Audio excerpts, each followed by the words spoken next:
उन्मिलितं येन तस्मै श्रीगुर्वे नमः। श्रीचैतन्यमनोभीष्टं स्थापितं येन भूतले स्वयं रूपकदा मह्यं ददाति सपदान्तिकं। वन्देऽहं श्रीगुरोः श्रीयुतापदकमलं श्रीगुरून् वैष्णवांश्च। श्रीरूपं सागरजातां सहगना रघुनाथान्वितं तं सजीवं साद्वैतं सावधूतं परिजनासहितं कृष्णचैतन्यदेवं श्रीराधाकृष्णपादान् सहगना Lalita श्रीविशाखान्वितांश्च।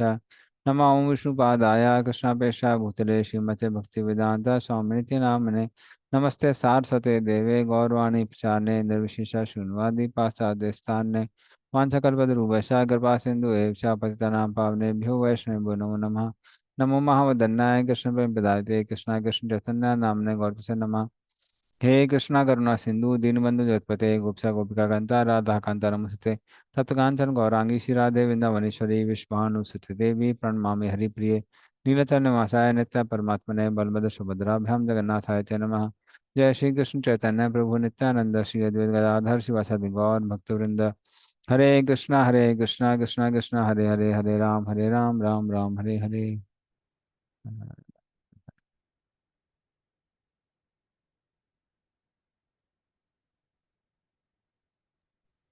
Can Palashpu or Bihu Mataji do the projection today? Because I will be available only till 1 o'clock today, bro. Okay, bro. प्रभु जी, हम्म। मुझे एक सवाल करना था हमारा क्लास शुरू हो उससे पहले हाँ कि जी। जब हम लोग कुछ भी पढ़ते हैं या सीखते हैं तो उसको हम लोग कैसे प्रभुपाद के मूड और मिशन से कैसे रिलेट करें, क्योंकि ऐसे हर बार कुछ समझ में उतना आता नहीं है कि मूड और मिशन कैसे समझे। जैसे कि Bhagavatam, hmm. What can we learn from Bhagavatam about the mood and mission, या उस तरह से कुछ। देखिए मूड मिशन भले आपको एक्सक्लूसिव समझ में आए ना आए पर वो जा रहा है। जो प्रभुपाद का परपोर्ट पढ़ रहे हैं ना उसमें वो क्लियर है। जैसे एग्जाम्पल, आ कुछ आचार्य हैं, जैसे आप देख सकते हैं, कुछ साधुस भी हैं, अब मैं नाम नहीं बोलूंगा। वो लोग कई बार संस्कृत बहुत एम्फेसाइज करते हैं, संस्कृत गेनिंग नॉलेज। तो फिर वो क्या करते हैं, जब वो अपना लेक्चर सुनाते हैं तो वो संस्कृत वर्ड्स, उनकी टिप्पणी, कहाँ से क्या रीजन आया है, उस पर बहुत एम्फेसाइज करते हैं। तो वहां से उनका मूड और मिशन बहुत क्लियर हो जाता है कि they want people to be scholarly and understand scriptures. अब प्रभुपाद का मूड और मिशन हम देखेंगे क्लियरली, तो कई बार प्रभुपाद टेक्निकल डिटेल्स में उतना ज्यादा जाते नहीं है, आपने ध्यान दिया होगा। हम्म। तो कई बार डिवोटीज पूछने लगता है, अरे प्रभुपाद ने यहाँ पे ये बोला है यही सही है, वहां पे वो बोला है वही सही है, फिर वो आपस में झगड़ा झगड़ा होने लगता है। उसका रीजन ये है कि प्रभुपाद कभी टेक्निकल एम्फेसिस उनका रहा नहीं है। हम्म। प्रभुपाद का एम्फेसिस है बहुत क्लियर है कि प्रैक्टिस डिवोशन सर्विस, प्रीचिंग जो मिशन है उनका वो बहुत क्लियर है। जहाँ पे कोई अच्छा। मायावादी के अगेंस्ट में कोई बात आती है तो प्रभुपाद छोड़ते नहीं उसको। हम्म। अच्छा। तो वो चीजें आप देखेंगे परपोर्ट्स में बहुत क्लियर रहती हैं। जहाँ भी प्रभुपाद को मौका मिलता है वो कहते हैं कि अगर आप कृष्ण की पूजा कर रहे हैं तो अन्य देवी देवताओं की पूजा करने की आवश्यकता नहीं है। दिवसी भूताब्द नाम पुत्र नाम ना, वो उसको कितना कोट करते रहते हैं प्रभुपाद जहाँ भी मौका मिलता है। तो ये हमको आप मूड देख सकते हैं। उसी की जगह आप देखेंगे कई संप्रदाय में तो वो डेमीगॉड वर्शिप को भी काफी एम्फेसिस देते हैं, that you have to respect every demigod, उनकी भी पूजा करिए ये सब। उनके टेम्पल्स में भी अगर आप जाएंगे तो वहाँ पे आपको आ, शिव पार्वती की डीटी मिल जाएगी। हाँ, फिर आपको वहाँ पे वो मिल जाएंगे, क्या बोलते हैं, आ, गणेश जी मिल जाएंगे। तो वो बहुत क्लियर रहता है। तो प्रभुपाद का मूड और मिशन ऑलमोस्ट आप देखेंगे रिपीटेडली वो कुछ चीज़ों में एम्फेसाइज करते हैं। और इसलिए कई बार डिवोटीज कहते भी हैं, कहते हैं प्रभुपाद, कई बार लगता है कि प्रभुपाद चीजें रिपीट कर रहे हैं। उसका रीजन क्या है, वो अपने मूड और मिशन को बार बार रिपीट करते रहते हैं। और गुरु परंपरा को भी बहुत गुरु परंपरा गुरु पे शिष्य, हाँ। हाँ उस पर एम्फेसाइज करते रहते हैं। तो फिर एक हिसाब से देखा जाए तो उनका एम्फेसिस काफी क्लियर है। प्योर डिवोशन सर्विस प्रैक्टिस करिए, कृष्ण पे डिपेंड करिए, प्रीचिंग करिए, तो he is like very clear. तो Prabhu ji, in reference to what you said, हम लोग चौपाटी टेम्पल जब जाते हैं तो वहाँ हनुमान जी हैं, वहाँ गणेश जी हैं, वहाँ और भी एक डेटी है, अभी मुझे याद नहीं आ रहा है।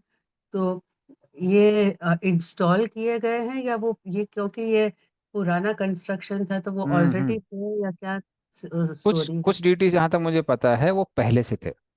हाँ। पहले से थे तो महाराज ने उनको हटाया नहीं है, हम्म। क्योंकि वो लोकल लोगों के इमोशंस को बहुत हर्ट करता है। और दूसरी बात क्या है कि मतलब, ठीक है, we are not suppose to destroy temples, yes yes yes. तो वो नहीं करना और चाहिए, तो इसलिए।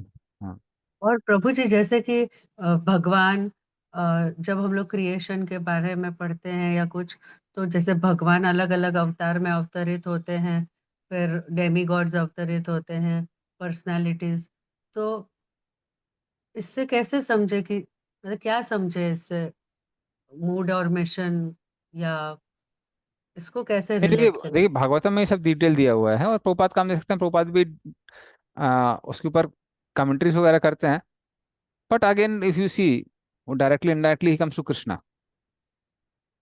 और डेमीगॉड्स के सम्मान के बारे में प्रभुपाद बोलते हैं, ऐसा नहीं कि सम्मान के बारे में नहीं बोलते हैं, बट जो एक्सक्लूसिव वर्शिप है, तो एक हिसाब से हम देख सकते हैं प्रभुपाद एक्सक्लूसिव वर्शिप को उतना ज्यादा प्रमोट नहीं करते हैं। मतलब एक्सक्लूसिव वर्शिप मतलब जैसे गणेश चतुर्थी है, तब उसको एक्सक्लूसिवली आप ओह, मना रहे हैं। ओके, हाँ हाँ हाँ। या फिर अगर जैसे मान ली चौपाटी में भी हनुमान जी की ड्यूटी है और गणेश जी की ड्यूटी है, तो ऐसा नहीं है कि पुजारी वहां पे लगा हुआ है उनकी ड्यूटी वर्शिप करने के लिए। हाँ, ओके हाँ। लेकिन आप कई मंदिरों में जाएंगे, इवन रामानंदी संप्रदाय के मंदिर हैं, श्री वैष्णव मंदिर हैं, या फिर इवन मध्वा संप्रदाय कुछ टेम्पल्स वगैरह हैं। मध्वा संप्रदाय को उतना मैंने ऑब्जर्व नहीं किया है, बट एटलीस्ट रामानंदी और श्री संप्रदाय में ऑब्जर्व किया है। उनके जैसे पुजारी रहते हैं, तो कुछ पुजारी डेमिगॉड टेम्पल के लिए भी डेडिकेटेड रहते हैं। साउथ इंडिया में आप जाएंगे, बहुत जगह आपको मिलेगा। आई थिंक हाँ, तिरुपति में भी कुछ ऐसा है। हाँ, कई जगह।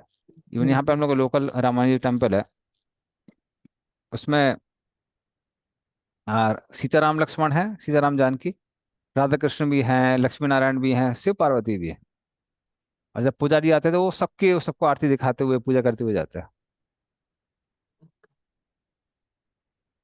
ठीक है तो Prabhu ji. Their concept is clear, concept उनका क्लियर है, जैसे हमारा क्लियर उनका भी क्लियर है। बट हम्म, वो उसको भी एम्फेसिस देते हैं, काफी एम्फेसिस देते हैं। ठीक है, और एक सवाल था वो बाद में पूछूंगी प्रभु जी। यस, सुमे जतन। No, but like we see in some of the traditional, old temples, जैसे हम्म like if we go to Jagannath Puri, so हम्म पुरी में like Jagannath ji, Baldev ji, Subhadra my are the principal deities. हम्म उसके हम्म अलावा भी there are Ganesh ji are there, Ganesh ji is there. So like अगर अपने जितने भी वो पुराने ancient temples को देखेंगे, so hmm in those ancient temples, like all like most of the demigods were present, uh, hmm even in Varanasi, just outside the Kashi Vishwanath temple is a Dundiraj Ganesh ji, and वैसे हम्म। करके तो so traditionally तो that was allowed माने, and हाँ, तो even ये see it in is the not about being allowed.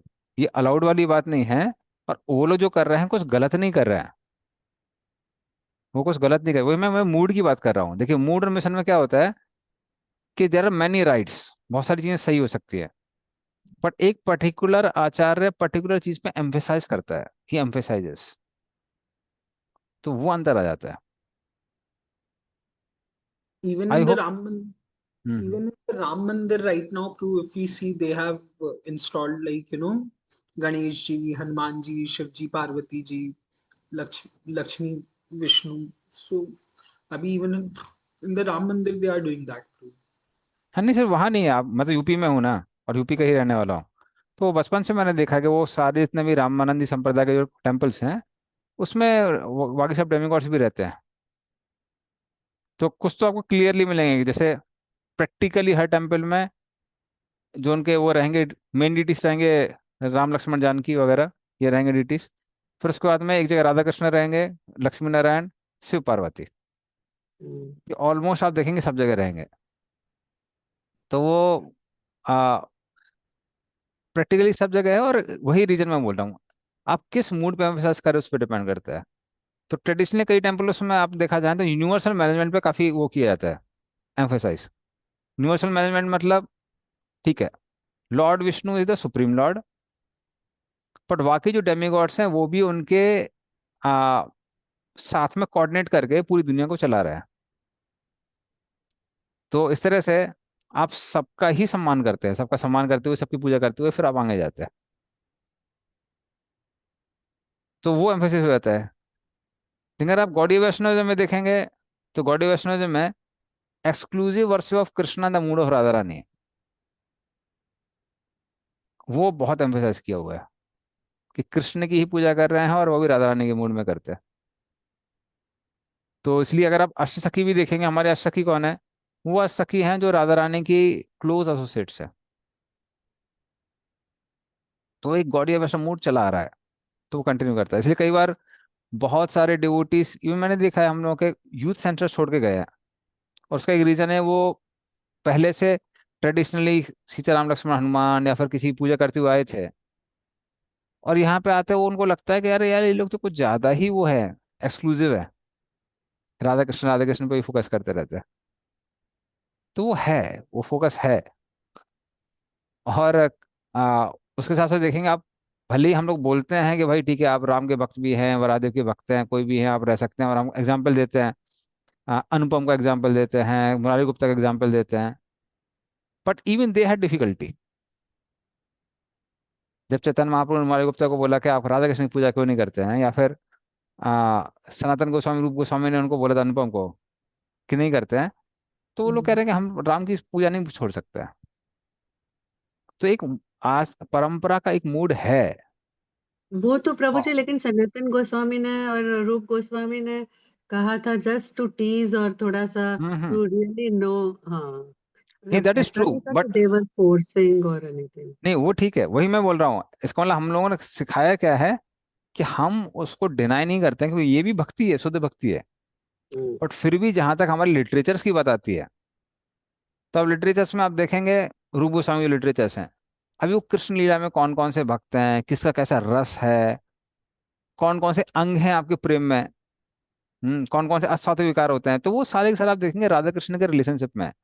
वो आपको उतना सीताराम लक्ष्मण हनुमान के ऊपर या फिर इन सब के ऊपर उतना टिप्पणी नहीं देखेंगे आप।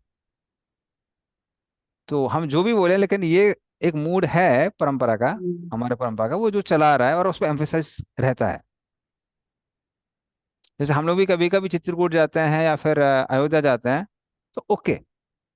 पर अगर आप बोलेंगे कि डेली आप वहाँ मंगल आरती अटेंड करिए, तो थोड़ा सा लगता है यार कुछ तो मिसिंग है।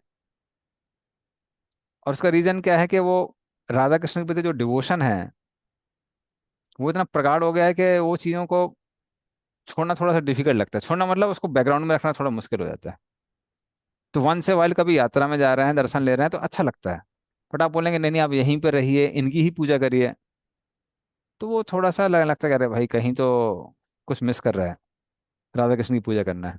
तो एक परंपरा का मूड है, जिसको हम लोग मूड और मिशन कहते हैं, वो है। प्रभु जी, मूड और मिशन श्रील प्रभुपाद का समझे, लेकिन लीडरशिप ऑफ इस्कॉन को कैसे समझे? लीडरशिप ऑफ इस्कॉन मतलब भागवतम से रिलेट, जैसे भागवतम से कैसे समझे कि how can you relate leadership of ISKCON, या जैसे कि इतने सारे इनकारनेशंस होते हैं या पुरुष अवतार इतने जो आते हैं, हम्म उससे हम्म। कैसे, how can you relate that subject matter with leadership of ISKCON? तो what is leadership of ISKCON? Mood और मिशन तो फिर भी समझ सकते हैं प्रभुपाद का, लेकिन लीडरशिप ऑफ इस्कॉन का मतलब क्या है? आपको एग्जाम्पल कोई स्पेसिफिक क्वेश्चन पूछेंगे तो बेटर रहेगा।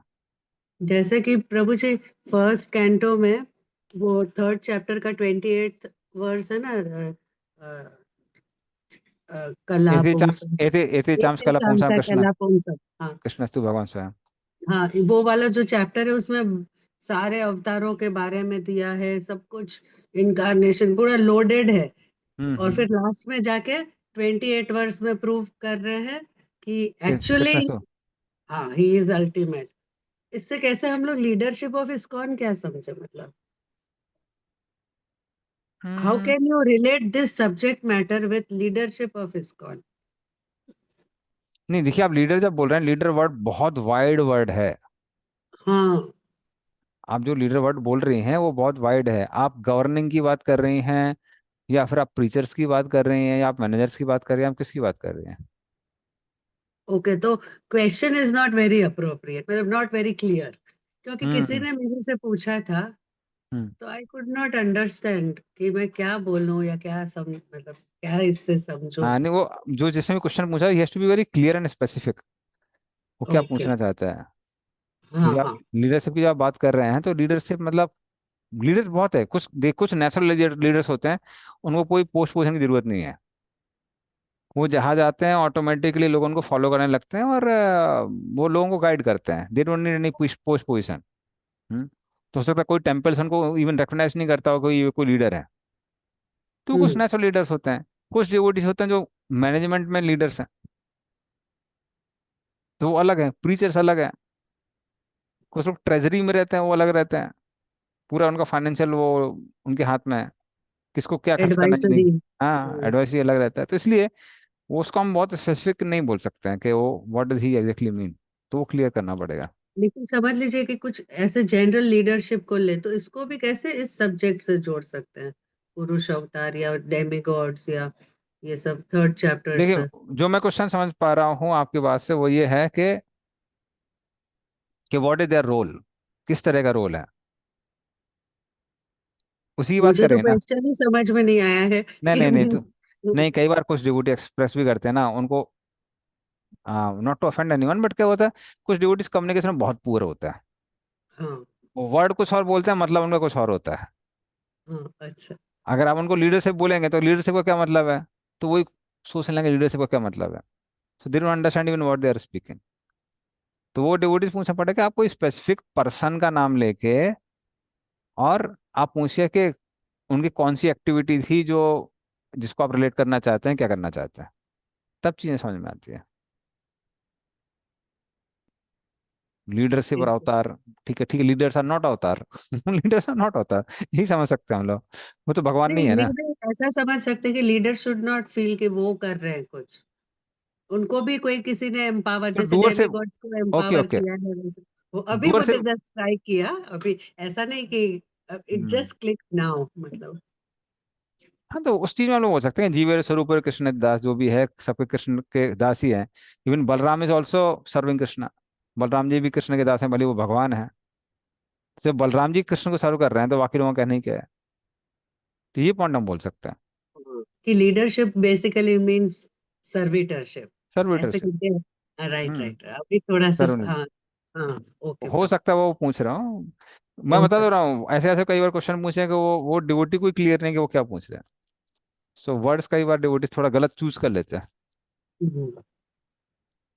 खासकर हमारे कुछ डिवोटीज जिनको, जैसे they are not like very acquainted with English, हम्म।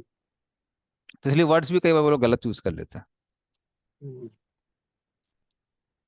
ठीक है। ठीक है। हरि थैंक यू बोल। So much. यस, ठीक है। पलाश Hare प्रभु। Krishna. Prabhu. हाँ, yes. True. Actually, we were discussing. I'm just putting this recording on hold. 10th वर्ष से स्टार्ट करना था हमको।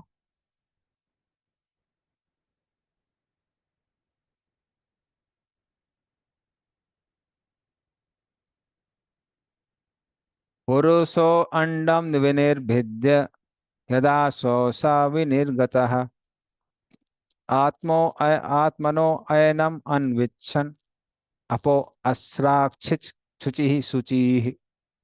पढ़िए इसका अर्थ और तात्पर्य।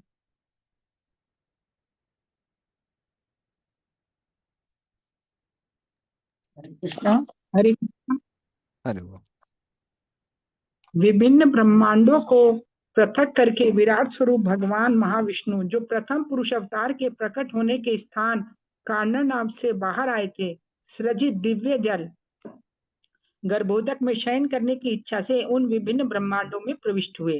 तात्पर्य: जीवात्माओं तथा सभी प्राणियों के स्वतंत्र स्रोत परमात्मा स्वरूप परमेश्वर का विश्लेषण करने के पश्चात श्री सुखदेव गोस्वामी अब भगवत भक्ति की अनिवार्यता बता रहे हैं, जो समस्त जीवात्माओं का एकमात्र धर्म है।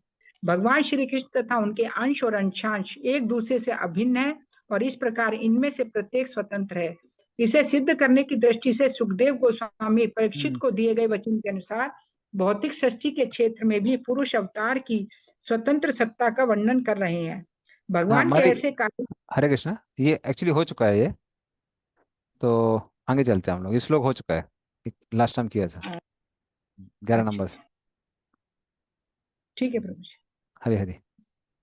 तास आवत्सीत स्वसृष्टासु सहस्रम परिवत्सरान तेन नारायणो नाम यदा पा पुरुषोद्भवः भवाः। हाँ पढ़िए इसको माता जी। हरे कृष्णा। परम पुरुष निराकार नहीं है, अतः वे स्पष्ट नर अथवा पुरुष हैं। इसीलिए इन परम नर द्वारा उत्पन्न दिव्य जल नार कहलाता है। क्योंकि वे इसी जल में शयन करते हैं, इसीलिए नारायण कहलाते हैं। हरे कृष्ण प्रभु जी। धन्यवाद। तो नारायण ये शब्द कहाँ से आया है?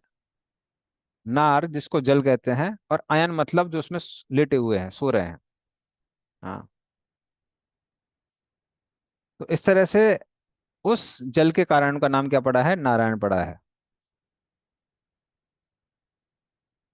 और नर का मतलब पुरुष भी हो सकता है। हाँ, और नार का मतलब क्या? उस पुरुष से निकलने वाला वो जो जल है।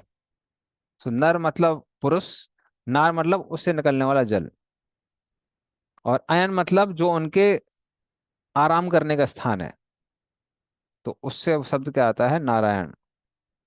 जैसे विष्णु पुराण में भी आया है, आपो नारा इति प्रोक्तो आपो वे नर नर सूनवः अयनम तस्यतः पूर्वम तेन नारायण स्मृतः। तो उसमें बताया गया है कि आपहा मतलब जल, और नारा, ये दोनों के दोनों एक ही शब्द हैं जिनका मतलब है जल। क्योंकि जो आ, जल है भगवान के शरीर से निकलने वाला, उसको भगवान का पुत्र माना गया है, इसलिए उसको नारा कहा गया है, नारा। हम्म। और अयन, क्योंकि भगवान वहां पे आराम करते हैं, इसलिए उसको नारायण कहते हैं, इसलिए भगवान को नारायण कहते हैं। ये विष्णु पुराण से है। ओके, Hare अगला Krishna. श्लोक। हाँ जी, So, right, Hare Krishna. So in this verse, the Sahasram Parivatsaram. Parivatsaram. So in the translation, the significance of that okay. Shah is तो हाँ, in hmm, Shabdat, it is when it is matter of 1000 years. Hmm, Question. हाँ, सो ही dwelled from 1000 years। Actually ये already last time discuss किया था कि 1000 साल तक भगवान क्या करते हैं? वहां पर लेटे रहते हैं। तो जब एक्सपेंड करते हैं गर्भोदक्षा विष्णु के रूप में, उनके शरीर से जल निकलता है, और 1000 साल तक वो वहां पर लेटे रहते हैं और वेट करते हैं। उसी को यहाँ पर बताया हुआ है, सहस्त्रम परिवत्सरान। सो 1000 years ही स्टेज देयर, उस जल में। ठीक है, नेक्स्ट श्लोक। द्रव्यम कर्म च कालश्च स्वभावो जीव एव च यद अनुग्रहता संति न संति यद उपेक्षया। पढ़िए इसका अर्थ तात्पर्य। हरे कृष्णा। मनुष्य को यह भली भांति समझ लेना चाहिए कि समस्त भौतिक तत्व, कर्म, काल तथा गुण और इन सबों को भोगने वाली जीवात्माएं भगवत कृपा से ही विद्यमान है। उनके द्वारा उपेक्षित होते ही ये सारी वस्तुएं अस्तित्व विहीन हो जाती है। तात्पर्य, जीवात्माएं प्रकृति पर अपना प्रभुत्व जताना चाहती है, अतः वह ही भौतिक तत्वों, काल, गुण आदि की भोक्ता है। भगवान परम भोक्ता है और वे जीवात्माएं उन्हें उनके भोग में सहायक बनने, इस प्रकार हर एक को दिव्य भोग में सम्मिलित होने के लिए है। भोग में भोक्ता तथा भोग दोनों भाग लेते हैं। तो माया के वशीभूत होकर जीवात्माएं भगवान के समान स्वयं भोक्ता बनना चाहती है, यद्यपि वे इससे निमित्त है नहीं। भगवत गीता में जीवों अतः जीवात्माओं को भगवान की परा प्रकृति कहा गया है। विष्णु पुराण में भी ऐसा ही उल्लेख है। तथा जीवात्माएं कभी पुरुष या वास्तविक भोक्ता नहीं होती।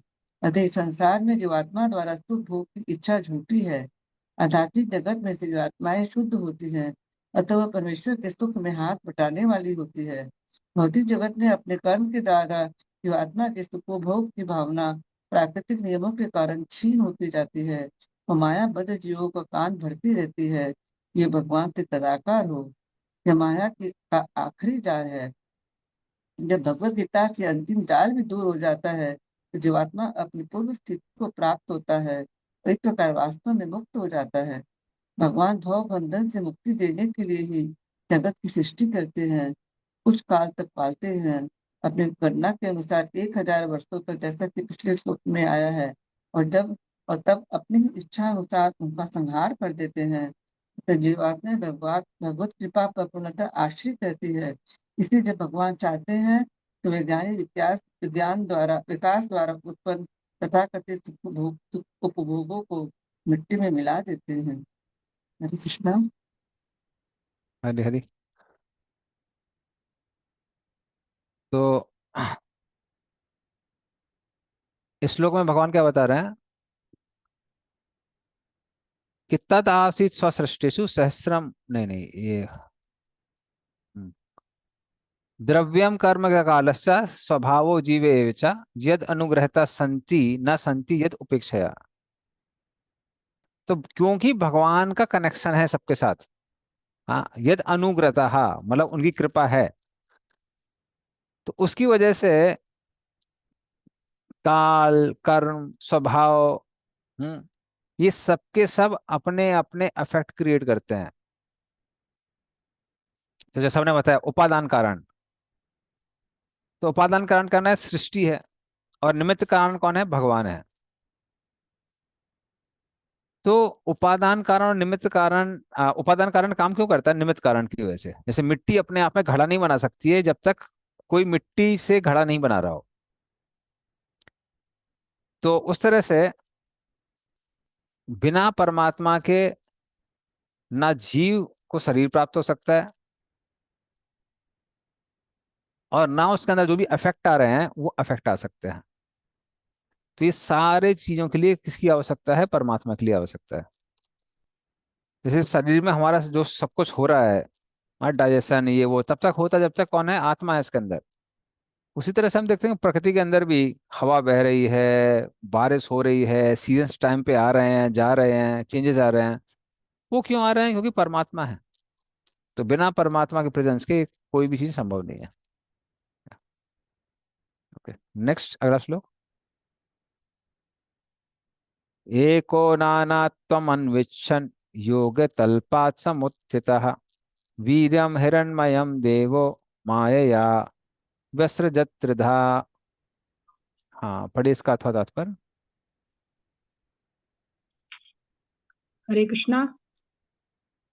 योग निद्रा की शैया में लेटे हुए भगवान ने एकाकी रूप में से नाना प्रकार के जीवों को प्रकट करने की इच्छा करते हुए अपनी बहिरंगा शक्ति से सुनहरे रंग का वीर्य प्रतीक उत्पन्न किया। हरे कृष्ण प्रभु जी। तात्पर्य, धन्यवाद। सॉरी। हम्म, भगवत गीता में भौतिक जगत की सृष्टि तथा संगार का वर्णन इस प्रकार से हुआ है। सर्वभूतानि कौन्तेय प्रकृतिम यानि मामिकाम कल्पक्षये पुनस्तानि कल्पादौ विसृजामहम् प्रकृतिम स्वाम अवष्टभ्य विसृजामि पुनः पुनः भूतग्रामम इमं कृत्स्नम वशम प्रकृतेर वशात। हे कुंती पुत्र, कल्प के अंत होने पर सृजनात्मक शक्तियां अर्थात भौतिक प्रकृति एवं भौतिक प्रकृति में संघर्षरत सारे जीव मेरी दिव्य प्रकृति में लीन हो जाते हैं, और फिर से उन्हें प्रकट करने की मेरी इच्छा करने पर मैं उन्हें अपनी शक्ति से पुनः उत्पन्न करता हूँ। संपूर्ण दृश्य जगत मेरे अधीन कार्य करता है। यह मेरी इच्छा से बारंबार स्वतः प्रकट होता रहता है और मेरी इच्छा से अंत में विनिष्ट होता है। इस प्रकार ब्रह्मांड की सृष्टि के पूर्व भगवान अपनी पूर्ण शक्ति महासमष्टि के रूप में विद्यमान रहते हैं, और अपने को अनेक करने की इच्छा से वे अपने को बहुमुखी पूर्ण शक्ति समष्टि में विस्तारित करते हैं। फिर वे इससे व्यष्टि रूप में आध्यात्मिक, अधिदैविक, आधिभौतिक आयामों में विस्तार करते हैं। इस प्रकार संपूर्ण सृष्टि तथा सृजन शक्तियां अभिन्न होते हुए भी भिन्न भिन्न होती हैं, क्योंकि प्रत्येक प्राणी उन्हीं महाविष्णु या महासमष्टि में से उद्भूत है। अतः विश्व की कोई शक्ति उनसे पृथक नहीं है, किंतु इन सभी विस्तारित शक्तियों के अपने अपने विशिष्ट कार्य तथा ईश्वर निर्मित खेल हैं। अतः वे भगवान से भिन्न भी हैं। जीवात्माएं भी भगवान की ऐसी ही शक्ति तटस्था शक्ति हैं। अतः वे एक ही समय भगवान से अभिन्न होते हुए भिन्न भी हैं। अप्रकट अवस्था में जीवित शक्तियां भगवान के भीतर ही सामर्थ्य मुक्त रहती हैं, और जब जगत में निर्बंध छोड़ दिया जाता है तो वे प्रकृति के गुणों के अधीन विभिन्न इच्छाओं के अनुरूप भिन्न भिन्न प्रकार से प्रदर्शित होती हैं। जीवित शक्तियों के ऐसे असमान प्राकट्य जीवों की बद्ध अवस्था के सूचक हैं, लेकिन अपने सनातन प्राकट्य में मुक्त जीवात्मा आबद्ध रूप में शरणागत हो चुके होते हैं, अतः वे सृष्टि तथा संगार के अधीन नहीं आते। इस तरह योग निद्रा में अपनी शैया में लेटे हुए भगवान के चित्तवत से इस सृष्टि का सृजन होता है, और इस तरह सारे ब्रह्मांड तथा ब्रह्मांड के स्वामी ब्रह्मा बार बार प्रकट होते और विनिष्ट होते रहते हैं। हरे कृष्ण प्रभु। धन्यवाद। तो उसके बाद की सृष्टि के बारे में बताया गया यहाँ पे कि समष्टि विराट, जिनको हम भगवान का विराट रूप कहते हैं, वो कैसे आए इस श्लोक में बताया गया है। हाँ, तो वो व्यक्ति जो सारे जीवों के प्रलय के समय अपने अंदर समाहित कर लेता है, तो वो व्यक्ति जो पर्सनैलिटी है जिनको महाविष्णु कहते हैं, तो कुछ सृष्टि के समय वो क्या करते हैं, नानात्वम, वो चाहते हैं कि संसार में वैरायटी आनी चाहिए। क्यों? क्योंकि जीव एंजॉय करना चाहते हैं, इसलिए वो क्या करते हैं, अपने आप को जीवों से अलग कर देते हैं। हाँ, तो इस तरह से वो प्रलय के समय लंबा सोए थे, जो उनकी रात्रि थी। तो अब वो जो पुरुष हैं देवहा, वो सुबह सुबह उठ जाते हैं, महातत्व का निर्माण करते हैं। हाँ, फिर महातत्व में से ब्रह्मांड निकलते हैं, और वो सब के सब, जिसको यहाँ वीर्यम बोला गया है, गोल्डन कलर किस तरह से अंड निकलते हैं उसमें से, जो कि ब्रह्मांड है बेसिकली। तो उस तरह से जो भगवान की सृष्टि थी, वो सारी की सारी सृष्टि किसके अंदर होती है, ये ब्रह्मांडों के अंदर होती है। और इनकी लंबाई कितनी है, 5000 योजन। हाँ, तो 5000 योजन की इस तरह से सृष्टि होती है भगवान की, ये ब्रह्मांड होते हैं। और फिर वो भगवान क्या करते हैं, उस ब्रह्मांड के अंदर प्रवेश करते हैं। उनके शरीर में से जल निकलता है जो आधा भर जाता है, और फिर भगवान वहीं विश्राम करते हैं उस गर्भोदक सागर में। किसके रूप में? गर्भोदक सागर विष्णु के रूप में। हाँ, फिर वो भगवान वहां से उठते हैं। हम्म, और अब वो क्या करते हैं, आदिदेव, आध्यात्म और आदिभूत, इन सबको प्रकट करते हैं। हम्म, और फिर क्या होगा, भगवान की नाभि में से कमल निकलेगा, गर्भदक्षा विष्णु के नाभि में से, और उसी के अंदर पूरी ब्रह्मांड की सृष्टि होगी, जिसको हम लोग कभी कभी समष्टि विराट कहते हैं। तो एक तो सटल हो गया, जो उनका विराट रूप है, जो हमने पहले बोला था कंसेप्शन होता है। और कभी कभी हम उसको ग्रॉस फॉर्म भी कहते हैं। हाँ, तो जो ग्रॉस फॉर्म है उसको समष्टि विराट कहते हैं, और विराट रूप कैसा, वो सटल हो गया। हम्म, और उसी को हम लोग कई बार क्या बोलते हैं, सूक्ष्म हिरण्यगर्भ। सूक्ष्म हिरण्यगर्भ, तो उसी में से सूक्ष्म हिरण्यगर्भ निकलते हैं, फिर ब्रह्मा जी निकलते हैं, 4 सर वाले ब्रह्मा जी निकलते हैं, वो सब वहीं से निकलते हैं। तो इस तरह से अभी विराट रूप का डिस्क्रिप्शन आ रहा है। तो जैसे क्या हमने बताया, तो ग्रॉस फॉर्म है, उसको समष्टि विराट कहते हैं। और जो अभी तक उसके पहले हमने डिस्कस किया था, ब्राह्मणों मुख आसीत बाहुल राजन नृत्यतः, वर्णाश्रम धर्म का एक विराट रूप होता है, ये अलग अलग ब्लू प्रिंट्स होते हैं। पर जो ग्रॉस फॉर्म है उसको समष्टि विराट कहते हैं। समष्टि विराट कौन है? समष्टि विराट साक्षात ब्रह्मांडी है, क्रिएशन है, जो कि भगवान के नाभि से जो नंबई कमल निकल रहा है उसके अंदर होती है। ओके, हाँ बोलिए। नहीं, प्रभु हम, जी, हाँ।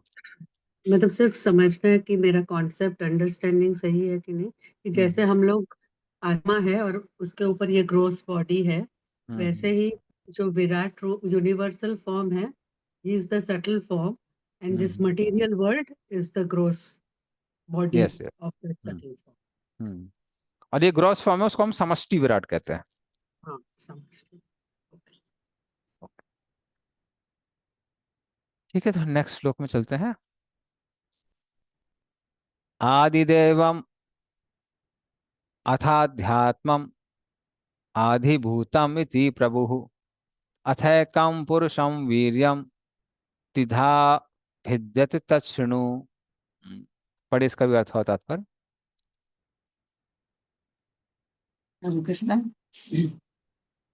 मुझसे सुनो, भगवान अपनी एक शक्ति को किस प्रकार अधिदेव, आध्यात्म तथा अधिभूत नामक 3 भागों में विभक्त करते हैं, इसका उल्लेख ऊपर हो चुका है।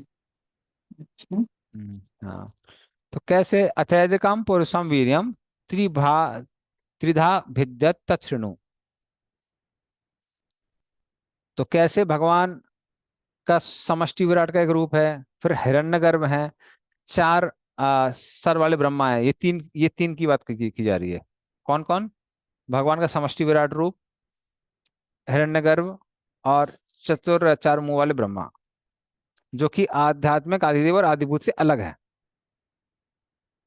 तो आध्यात्म आदिभूत आदिदेव ऑलरेडी हम डिस्कस कर चुके हैं। आदिदेव मतलब सेंस देवता, आध्यात्म मतलब हमारी इंद्रियां, आदिभूत मतलब सेंस ऑब्जेक्ट्स जिसको हम देख रहे हैं, सुन रहे हैं, सूंघ रहे हैं।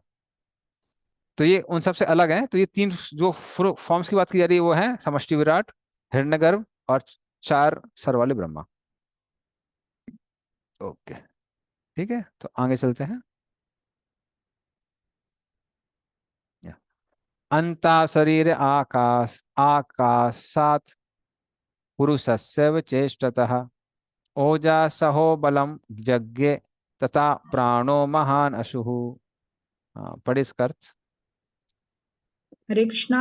महाविष्णु के दिव्य शरीर के भीतर स्थित आकाश से इंद्रिय बल, मानसिक बल तथा शारीरिक बल उत्पन्न होते हैं। इनके साथ ही संपूर्ण जीवनी शक्ति, प्राण तथा समग्र स्रोत उत्पन्न होता है।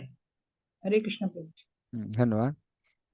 तो जो भगवान का विराट रूप है, हाँ, विचेष्टतः,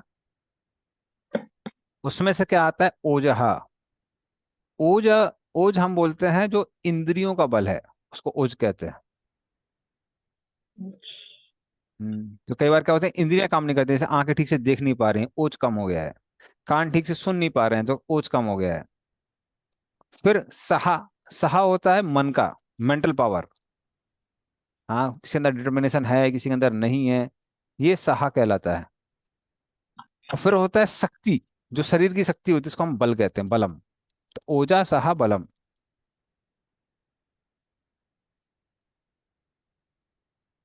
तो आ, ये सब सटल हैं, ये सब सटल हैं।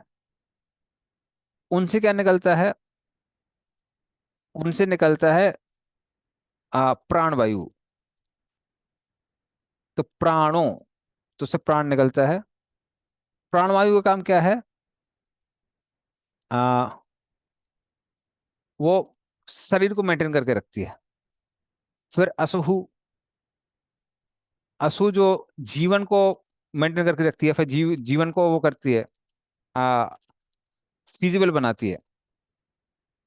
और उसको सूत्र कहते हैं, उसको सूत्र कहते हैं। तो बेसिकली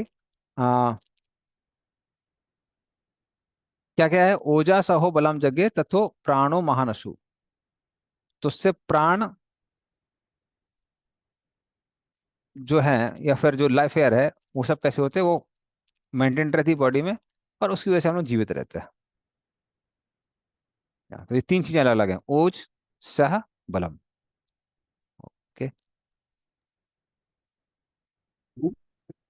So what चलिए is आगे। हम्म। Krishna? हाँ, बोलिए बोलिए। Please come to end of April's life. That Somehow your voice is not like very clear.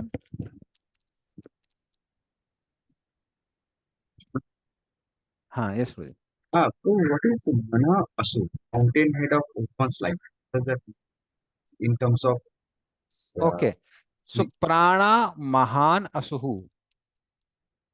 तो प्राण जो है लिविंग फोर्स है, लिविंग फोर्स की वजह से ही, जो कि लाइफ एयर है। तो जब तक लाइफ एयर होती है, लिविंग फोर्स होती है, लिविंग फोर्स होती है, तो उसकी वजह से जीवन बचा रहता है।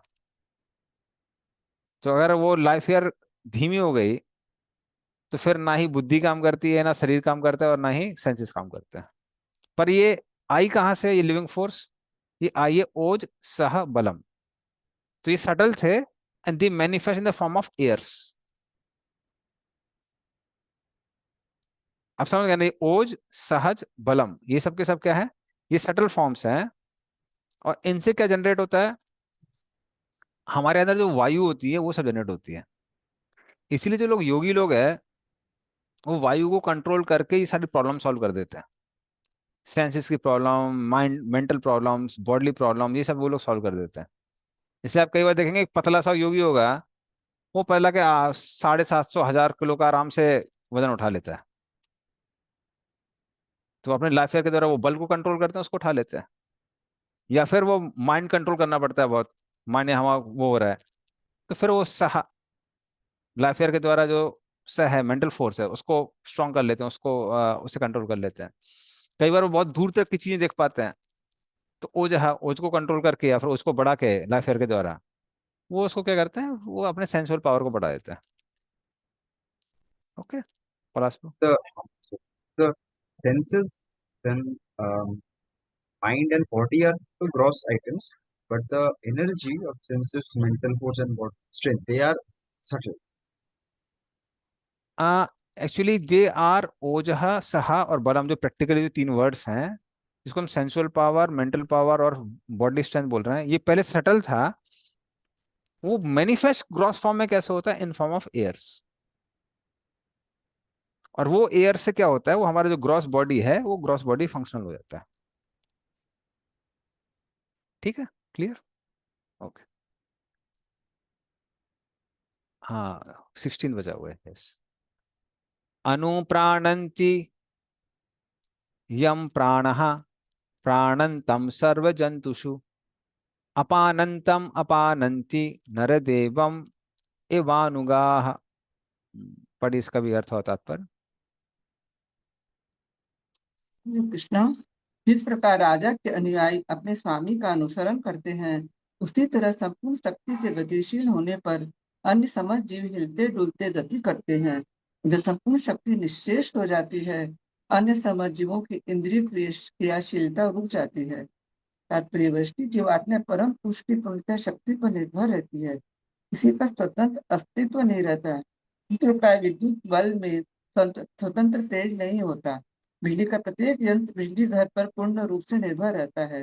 ये बिजली घर बिजली उत्पादन के लिए जलाशय पर निर्भर रहता है, जलाशय बादलों पर, बादल सूर्य पर और सूर्य सृष्टि पर निर्भर रहती है।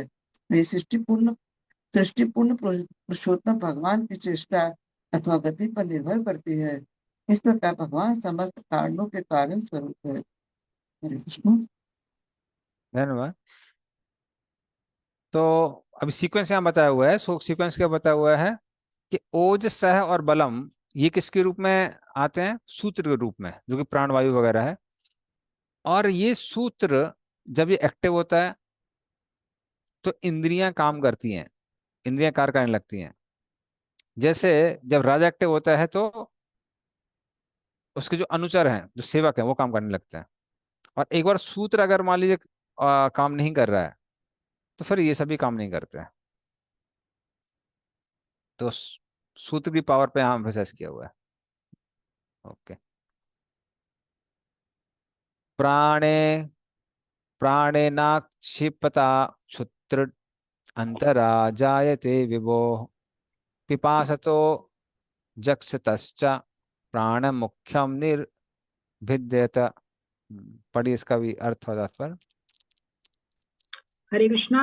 विराट पुरुष द्वारा विचलित किए जाने पर जीवनी शक्ति प्राण ने भूख तथा प्यास को उत्पन्न किया, और जब विराट पुरुष ने पीने तथा खाने की इच्छा की तो मुंह खुल गया। तात्पर्य, जिस प्रकार से माता के गर्भ में जीवों के अंगों तथा ऐन्द्रिक अनुभूतियों का विकास होता है, उसी प्रकार से समस्त जीवों से समष्टि रूप विराट पुरुष का भी विकास होता प्रतीत होता है। अतः समस्त सृजन कार्य का परम कारण निर्गुण या निश्चेष्ट नहीं है। भगवान में भी समस्त प्रकार की कर्मेंद्रियों तथा ज्ञानेंद्रियों की अनुभूतियां रहती हैं, और इस तरह वे प्रत्येक व्यक्ति में घटित होती हैं। यह इच्छा या चेष्टा परम पुरुष का स्वभाव है। चूंकि वे समस्त मुखों की समष्टि है, अतः अलग अलग जीवात्माओं में मुख होता है।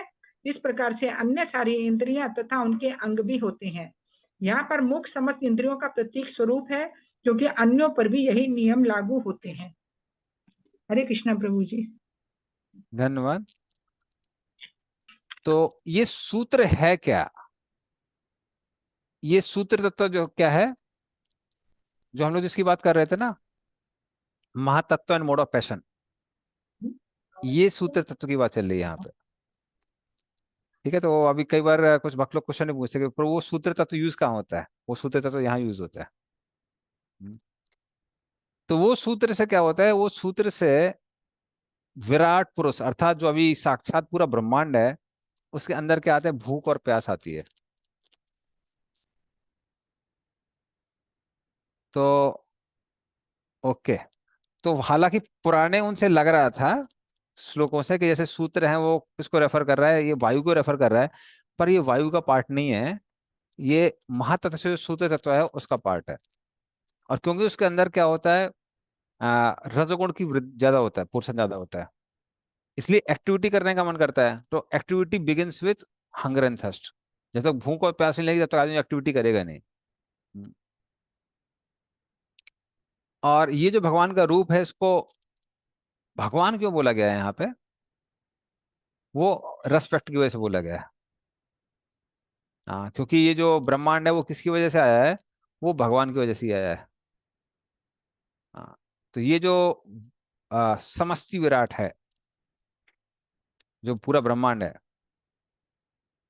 तो इसमें पहले क्या आया? निराभिद्यत, मुंह आया जिसके अंदर खाने और पीने की इच्छा उत्पन्न हुई।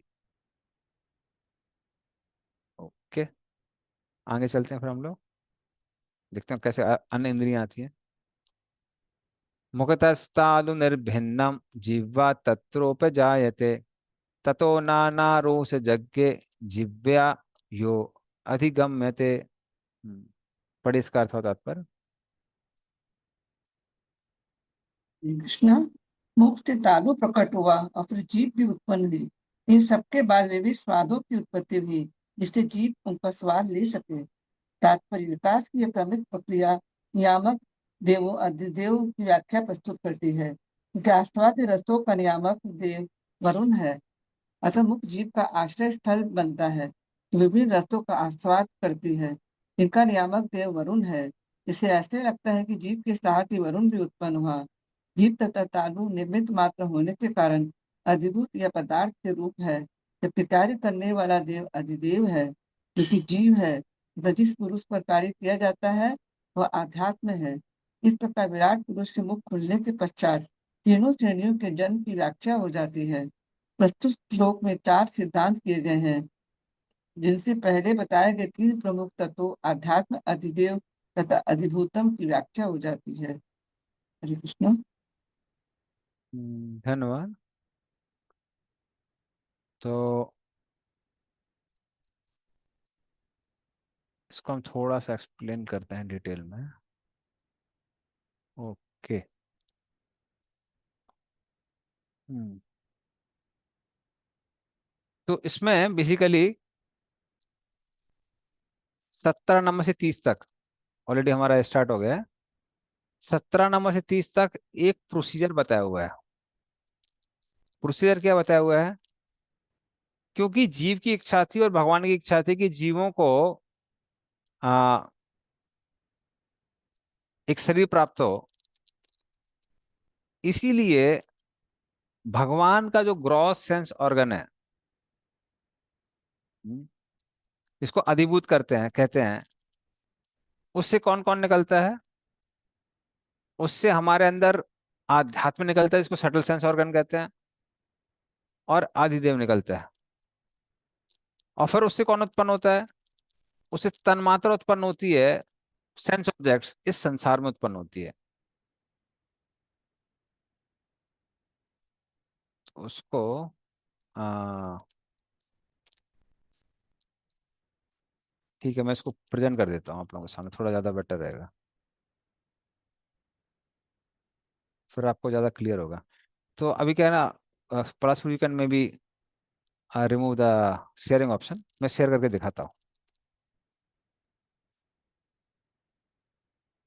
वरना क्या होता है, ये सारे के सारे जो टॉपिक्स वो एनग्मेटिक रह जाते हैं ना, मतलब समझ में नहीं आता, पहली जैसे रह जाता है।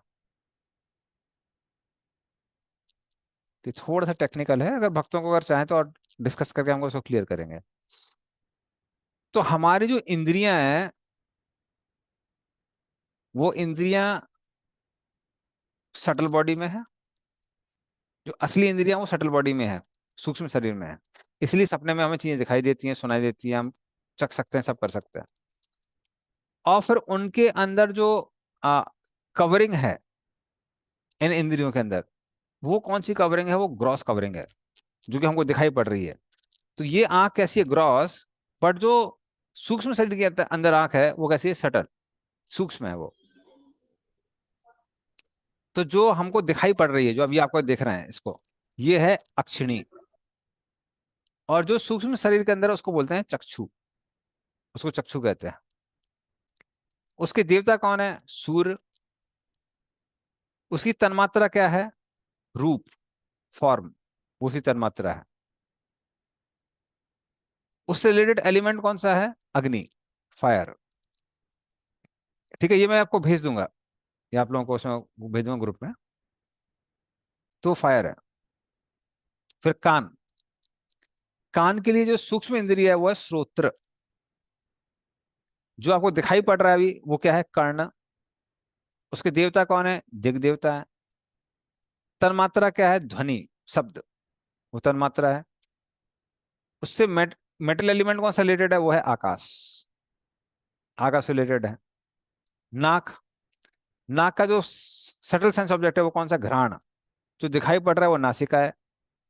उसके जो दिग देवता है, सॉरी, जो देवता है, दिग देवता नहीं, देवता जो है वो है अश्विनी कुमार। उसका जो तन्मात्रा है वो क्या है? गंध है। वो सुगंध भी हो सकती है, दुर्गंध भी हो सकती है, पर गंध है। और उसका जो एलिमेंट है वो क्या है? पृथ्वी, अर्थ। उसी तरह से जो सटल सेंस ऑर्गन है चखने का वो है जीवा। जो दिखाई पड़ रहा है जीव के अंदर वो है तालु। उसके जो देवता है वो वरुण देव है।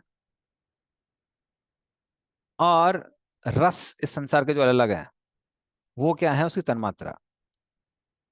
और पता वो कैसे चलता है? वो पता चलता है किसके द्वारा? जल के द्वारा। तो जल से पता चलता है। फिर त्वचा है हमारी। त्वचा का जो सटल सेंस ऑर्गन है वो है त्वक। और ग्रॉस स्किन तो हमको दिखाई पड़ रही है यहाँ पे। उसके देवता है वायु। इससे हम लोग स्पर्श करते हैं। और इसका जो एलिमेंट है वो है वायु, जो बाहर वायु बह रही है वो। हाथ। हाथ जो ग्रॉस है वो है हस्त। सटल सटल के बारे में डिटेल नहीं दिया है भागवतम में। इसके जो देवता हैं वो इंद्रदेव हैं। और हम उसे करते क्या है? कर्म करते हैं, हाथों से कर्म करते हैं। फिर पैर। पैर जो ग्रॉसली दिखाई देते हैं उनको पाद कहते हैं। उसके जो देवता हैं वो उपेंद्र हैं। और उससे हम लोग यहाँ वहां जाते हैं और अपनी कार्य करते हैं, ड्यूटीज करते हैं। इस तरह जीव, जो सटल बॉडी में जीव है उसको हम जिह्वा कहते हैं। जो जीव दिखाई दे रही है उसको मुखम कहते हैं। देखिए, जीव के दो काम है, एक चखना, एक बोलना। जब चखने की बात करते हैं तो वो हो जाती है हमारी आ ज्ञान इंद्रिय। और जब बोलने की बात आती है तो हम उसको बोलते हैं कर्म इंद्रिय, क्योंकि बोल के हम अपना काम करवाते हैं या काम करते हैं। तो जीवा। और उसका जो ग्रॉस है वो है मुखम। उसके देवता है अग्निदेव। और काम क्या है? बोलना। फिर गुदा। तो ये भी पायु होता है सटल, ग्रॉस होता है गुदम। इसके जो देवता है वो है मृत्यु स्वयं, यमराज। और साथ में मित्र, यमराज और मित्र, ये दोनों के दोनों हैं। वैसे काम क्या है? मल को बाहर करना शरीर से। हाँ, तो मल को बाहर करना इसका काम है। फिर श्वसनेंद्रियां हैं। उसमें जो सटल है वो उपस्थ, जो ग्रॉस है वो शिश्न है। उसके जो देवता हैं वो प्रजापति हैं। और संतान बुद्धि उसका काम है। तो ये सारे के सारे ग्रॉस सटल हो गए। तो इसको हम लोग भेज देंगे आपको। और कुछ बच्चों के पास पहले से होगा ये। तो जो सूत्र हम लोग बोलते हैं या फिर फॉर्मूला, तो एक तो सूत्र तत्व हो गया जो कि किसका पार्ट है? आ,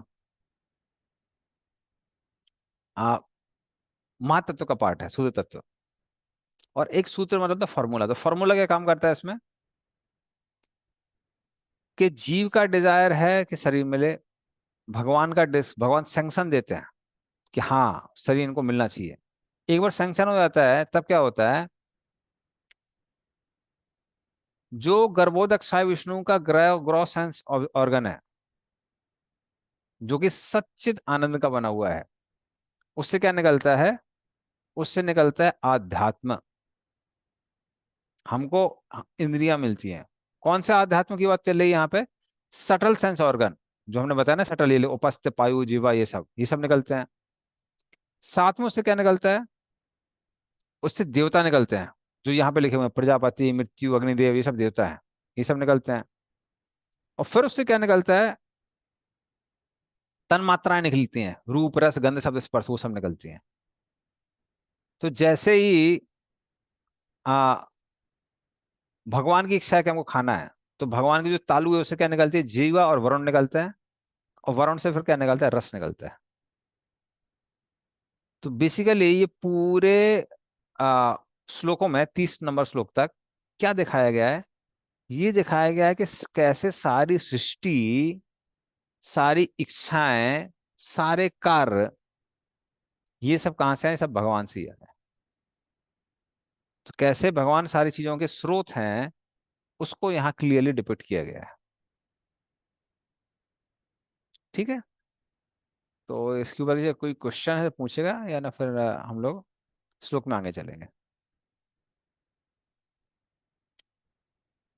तो आप चाहें तो उसका टेबल भी बना सकते हैं, कौन सी चीज से क्या निकल रहा है। जैसे यहाँ बताया ना, तालु भगवान का खाने का वो मन था, फिर तालु निकला उससे, तालु से जीवा, जीवा से वरुण, और वरुण से फिर रस। ये श्लोक नंबर 18 से है। मुक्तस्ता निर्भिन्नम जीवा तत्रोपजायते, तन्नाना रसो यज्ञ जिह्वाय वा अधिगम्यते। तो 18 नंबर श्लोक का है। ठीक है, क्लियर है डिवोटीज को, या फिर कोई डाउट हो तो पूछिए, नहीं तो आगे चलते हैं। ओके, इस प्रश्न आगे चल सकते हैं।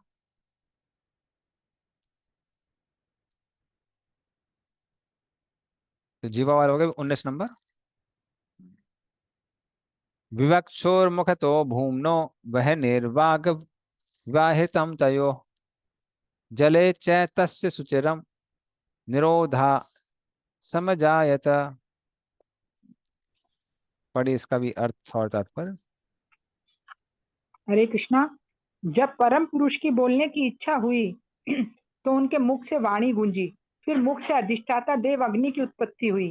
किंतु जब वे जल में शयन कर रहे थे तो ये सारे कार्य बंद पड़े थे। तात्पर्य, विभिन्न इंद्रियों के क्रमिक विकास की विचित्रता की पुष्टि उनके अधिष्ठाता देवों से हो जाती है। अतः यह समझ लेना चाहिए कि इंद्रियों के कार्य परमेश्वर की इच्छा द्वारा नियंत्रित होते हैं। ये इंद्रियां एक प्रकार से बद्ध जीवों को छूट प्रदान करती हैं, जिन्हें इनका उपयोग परमेश्वर द्वारा नियुक्त अधिष्ठाता देवों के नियंत्रण में करना होता है। जो इन विधानों का उल्लंघन करता है, उसे निम्न स्तर के जीवन में गिराकर दंडित किया जाता है। उदाहरणार्थ, जीव तथा इसके अधिष्ठाता देव वरुण पर विचार करें। जीव खाने के लिए है, और मनुष्य, पशु तथा पक्षी अपनी अपनी स्वतंत्रता के कारण अलग अलग स्वाद रखते हैं। एक मनुष्य तथा एक शूकर के स्वाद एक से नहीं होते, किंतु जब विशिष्ट जीवात्मा विभिन्न गुणों के अनुसार कोई स्वाद विकसित कर लेता है, तो अधिष्ठाता देव उसे विशिष्ट प्रकार का शरीर प्रदान करता है। किंतु यदि विवेकहीन होकर मनुष्य शूकर की भांति स्वाद विकसित करता है, तो उसे अगले जन्म में शूकर का शरीर मिलता है। शूकर सभी प्रकार का भोजन स्वीकार करता है, यहाँ तक कि विष्ठा भी खाता है। अतः जो मनुष्य बिना विचारे ऐसा स्वाद विकसित करता है, उसे अगले जीवन में निम्न जीवन बिताने के लिए तैयार रहना चाहिए। ऐसा जीवन भी भगवत कृपा ही है, क्योंकि बद्ध जीव ने जिस विशिष्ट प्रकार के भोजन का स्वाद चाहा, उसे वैसा ही शरीर मिला। यदि मनुष्य को शूकर का शरीर मिले तो इसे भगवत कृपा ही समझनी चाहिए, क्योंकि भगवान वैसी ही सुविधा प्रदान करते हैं। मृत्यु के पश्चात जो शरीर प्राप्त होता है, वह अंधाधुन नहीं वरन परम नियंता द्वारा प्रदान किया जाता है। अतः मनुष्य को सचेत रहना चाहिए कि अगले जीवन में उसे किस प्रकार का शरीर मिलने वाला है। अविवेक पूर्ण गैर जिम्मेदार जीवन घातक होता है और सभी शास्त्रों की यही घोषणा है। हरे कृष्ण प्रभु जी। धन्यवाद। तो देखिए इसी वो थीम अभी आगे चल रही है। तो नासिके निर्विद्येतम ददोही न विद्वसति। तो विराट रूप की इच्छा क्या हुई कि कुछ बोलना है। तो उनके मुंह से कौन निकले? आ अग्निदेव निकले।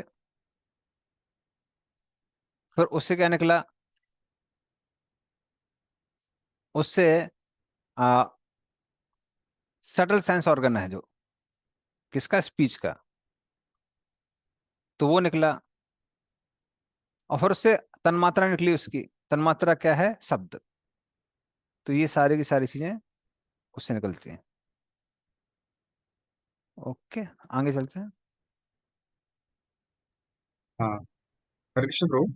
हाँ प्रभु यहाँ पर जो शब्द चलते हैं, शब्द, दैट इज साउंड वाइब्रेशन और काइंड हाँ, of sound vibration only. Sound yes. Vibration.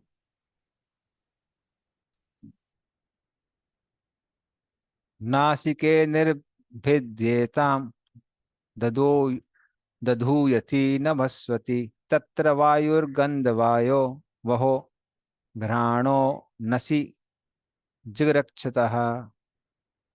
हम्म,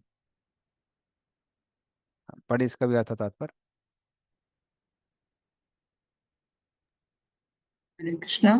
तत्पश्चात जब परम पुरुष को सुगंधि सूंघने की इच्छा हुई तो नथुने तथा श्वास घ्राणेन्द्रिय तथा सुगंधियों की उत्पत्ति हुई और सुगंधित को वहन करने वाली वायु के अधिष्ठाता देवता देव भी प्रकट हुए। तात्पर्य, जब भगवान को सूंघने की इच्छा हुई तो नासिका, सुगंध, अधिष्ठाता वायुदेव, घ्राण शक्ति इत्यादि एक साथ प्रकट हो गए।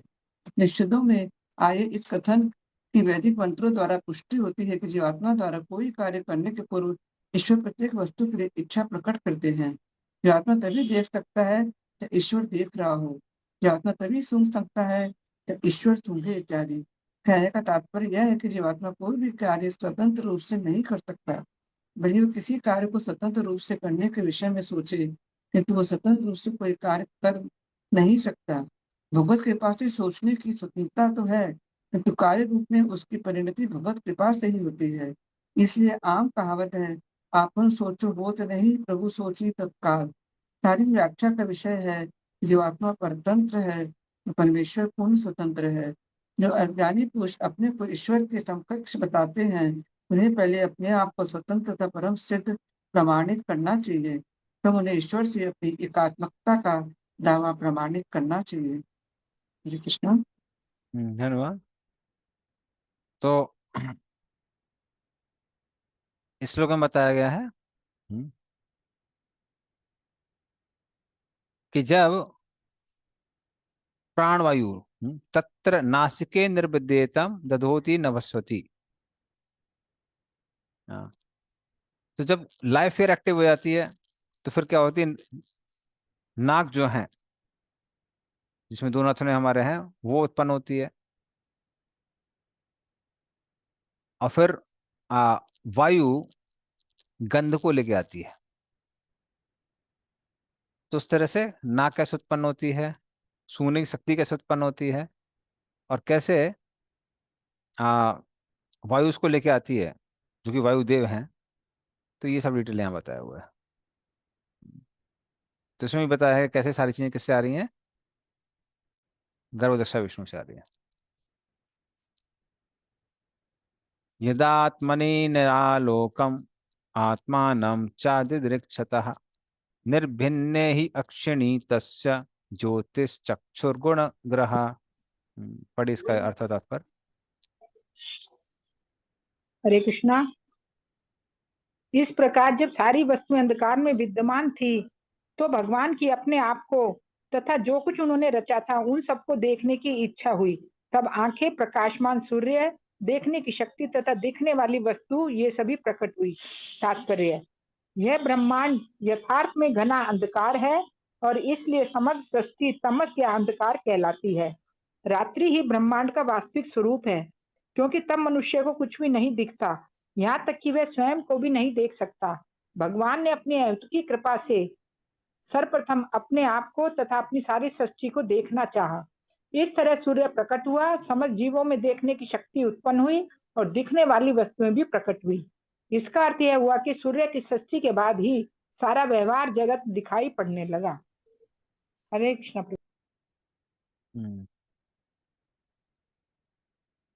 तो उसके बाद में ये आंख के बारे में बताया हुआ है, ये जो श्लोक है। तो यहाँ बताया हुआ है कि जब निरालोकम यदा आनंति निरालोकम, मतलब कुछ भी नहीं था वहां पर देखने लायक। फिर भगवान की इच्छा क्या हुई कि कुछ दिखना है, तो उससे उनके जो ये था ग्रॉस आई, उससे क्या निकली, सूर्यदेव निकले। फिर उससे जो हमारे सटल सेंस ऑर्गन होती है देखने का, अक्षिणी, वो निकली। हम्म, और फिर क्या निकला, रूप निकला उसमें से। ओके, नेक्स्ट वाला, अगला। बोधमानस्य ऋषिभिर आत्मनस्तत् जिगरक्षतः कर्णो च निर्विद्येताम दिशा श्रोतम गुणाग्रह। पढ़ी इसका भी अर्थात पर। हरे कृष्णा। महान ईश्वर द्वारा जानने की इच्छा विकसित होने से कान, सुनने की शक्ति, सुनने के अधिष्ठाता देव तथा सुनने की वस्तुएं प्रकट हुई। ऋषिगण आत्मा के विषय में सुनना चाह रहे थे। तात्पर्य, जैसे कि भगवत गीता में कहा गया है, ज्ञान के द्वारा प्रत्येक वस्तु के आश्चर्य रूप संदेशों के विषय में जानने का प्रयत्न करना चाहिए। ज्ञान का अर्थ केवल उन प्राकृतिक नियमों का ज्ञान नहीं है जो भगवान के निर्देश से कार्य करे है। विज्ञानी प्रकृति में कार्यशील भौतिक नियमों के विषय में जानने के लिए उत्सुक रहते हैं। वो अपने से दूर अन्य ग्रहों में घटित होने वाली घटनाओं के विषय में रेडियो तथा टेलीविजन द्वारा सुनने के लिए उत्सुक रहते हैं। उन्हें यह समझना चाहिए, भगवान ने सुनने की शक्ति अथवा सुनने के उपकरण उन्हें अपने विषय में या भगवान के विषय में सुनने के लिए ही प्रदान किए थे। दुर्भाग्यवश सुनने की शक्ति का गलत प्रयोग सांसारिक विषयों संबंधी शब्दों के सुनने में किया गया जाता है। महान ऋषिगण वैदिक ज्ञान के द्वारा केवल ईश्वर के विषय में सुनने की इच्छा रखते थे। श्रवण द्वारा ज्ञान करने की शुरुआत होती है, शुरुआत यही है। हरे कृष्ण।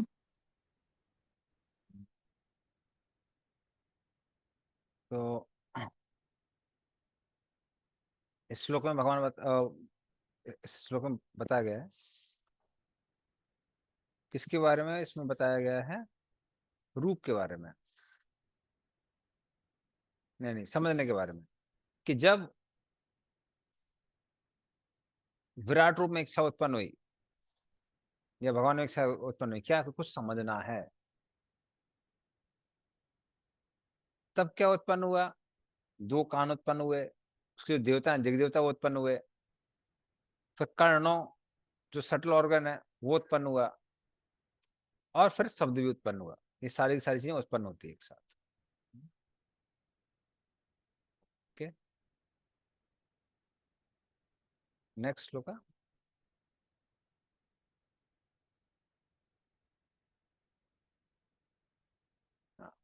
वस्तुनो मृदु खाटिन्य लघु गुर्व ओष्ण शीतताम जिरक्षतस्त्वन् निर्भिन्ना तस्याम रोम महीरुहा तत्र चांतर बहिर्वातस त्वचा लब्ध गुणो व्रतः। और इसका भी अर्थ होता है। हरे कृष्णा।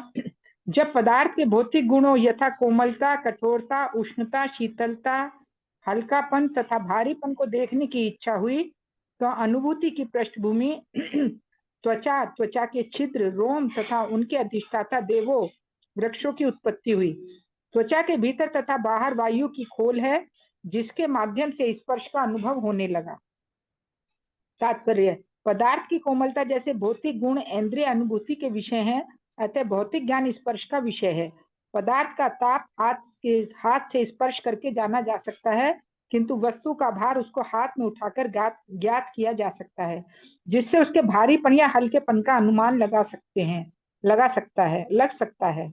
शरीर की त्वचा, छिद्र, रोमकूप तथा रोम ये सब स्पर्श के अन्याश्रित हैं। त्वचा के बाहर तथा भीतर बहने वाली वायु भी स्पर्शेंद्रिय का एक माध्यम है।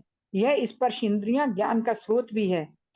इसलिए यह सुझाया जाता है कि जैसा ऊपर वर्णित है, भौतिक या शारीरिक ज्ञान आत्मज्ञान के अधीन है। आत्मज्ञान बढ़कर व्यवहारिक ज्ञान हो सकता है, किंतु भौतिक ज्ञान कभी आत्मज्ञान नहीं बन सकता। किंतु शरीर के रोमों तथा पृथ्वी के शरीर पर उगी वनस्पति में निकट का संबंध है। जैसा कि तृतीय स्कंद में कहा गया है, वनस्पतियां त्वचा के लिए पोषक हैं, भोजन के रूप में तथा औषधि के रूप में भी। त्वचमस्य विनिर्भिन्ना विविर्षुभिर्षयम् औषधि। हरे कृष्ण प्रभु जी। धन्यवाद। तो इसमें क्या बताया है कि जब भगवान के अंदर, विराट रूप के अंदर इच्छा आई कि कठोर क्या है, सॉफ्ट क्या है, क्या हल्का है, क्या भारी है, क्या गर्म है, क्या ठंडा है, ये जब उनके अंदर समझने की इच्छा आई या फिर जानने की इच्छा आई, तो उससे क्या उत्पन्न हुआ? उससे या उनकी जो ग्रॉस स्किन है उससे क्या उत्पन्न हुआ? उनकी ग्रॉस स्किन से उत्पन्न हुआ, त्वचा से सटल उत्पन्न हुआ सेंस। फिर जो उसके बाल हैं त्वचा के, वो उत्पन्न हुए। और जो बालों के जो देवता हैं, जो पौधे वगैरह होते हैं, वो उत्पन्न हुए। और साथ में जो त्वचा के देवता होते हैं, वायुदेव, वो उत्पन्न हुए। और इस तरह से जो सूक्ष्म त्वचा होती है, वो अंदर और बाहर दोनों तरफ काम करने लगी। तो इस तरह से ये सब के सब उत्पन्न होते हैं। ठीक है, नेक्स्ट श्लोक। अधिष्ठाता देव वृक्ष को कहा गया ना, त्वचा का अधिष्ठाता देव वृक्ष। वृक्ष किसके हैं? जो हमारे रोम के जो बाल होते हैं उसके वृक्ष हैं। और जो त्वचा है अपने आप में, उसके वायुदेव है।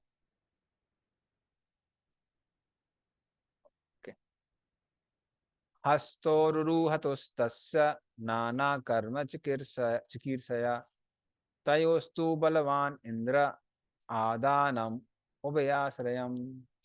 पढ़िए इसका अर्थ और तात्पर्य। हरे कृष्णा। तत्पश्चात जब परम पुरुष को नाना प्रकार के कार्य करने की इच्छा हुई, तो दो हाथ तत्व उनकी नियामक शक्ति और स्वर्ग के देवता इंद्र के साथ ही दोनों हाथों तथा देवता पर आश्रित कार्य भी प्रकट हुए। तात्पर्य, हमें देख सकते हैं कि जीवात्मा की इंद्रिया किसी भी अवस्था में स्वतंत्र नहीं रहती। भगवान को इंद्रियों के स्वामी ऋषिकेश कहा गया है। इस प्रकार जीवात्माओं की इंद्रिया भगवान की इच्छा से प्रकट होती है और प्रत्येक अंग किसी न किसी विशेष देवताओं द्वारा नियंत्रित होता है। अतः कोई भी अपने को इंद्रियों का स्वामी नहीं कर सकता। जो आत्मा इंद्रियों द्वारा नियंत्रित है, इंद्रिया देवताओं द्वारा नियंत्रित है और देवता परमेश्वर के दास होते हैं। सृष्टि की यही व्यवस्था है। अंततः सब कुछ परमेश्वर द्वारा नियंत्रित होता है और प्रकृति अथवा जीवात्मा को किसी प्रकार की स्वतंत्रता प्राप्त नहीं है। जो मोहग्रस्त जीवात्मा अपने को अपनी इंद्रियों का स्वामी होने का दावा करता है, वो भगवान की बहिरंगा शक्ति के चंगुल में रहता है।